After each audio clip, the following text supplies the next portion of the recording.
Tamam teyarlarım ben yanıma gel dur ben bir dalığı isterim. Gel bana gelip dur. Teyarlarım dur halkı sakıntırma sonra. Neçe yıl oldu gelemez bir yere tamaşaga. Neçe yıl oldu vay boy.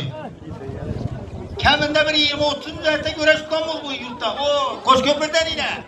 İranis halkından geldi yine. Koşköprü'den Kahraman Polon geldi. Koşköprü'den İranlar yurtundan yine. Hürmetli ortaklar. Kana alışın. Ortadan balla ötmeyin. Polvanekelerinize ayakı deyip yetişim mümkün. Hürmetli ortaklar.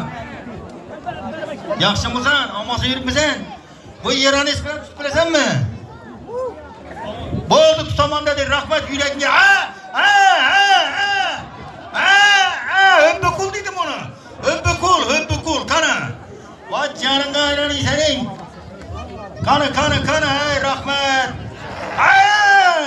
Kadimki birleşme. Hürmetli ortaklar. Şu güneş acayip oldurman olsa bir karsak ili verelim bir karsak. Allah aziyet etsin. Gördüğünüzden mi yine? Güneşli düşünedi. Güneşli sağırada o kalkmayı. Tota.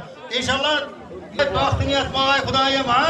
Kızdırıp bir kadimki birleşmelerimi yanına verelim. Kadimki birleşmeleri. Yelke Pliço. Kanı yiğitler kanı. Hoppa. Aha.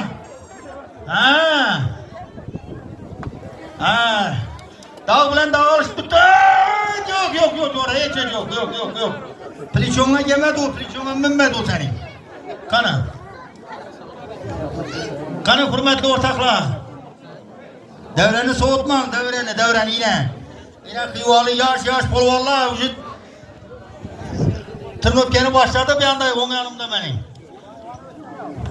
Kanı yaş polvallah bulsam ben yana geleyim bir görünüş verip durun ballarım.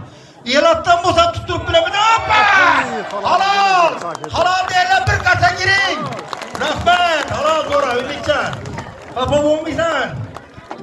Kapı bulmuşsan sonra. Kapasını yok. Kanı. Kahraman yine.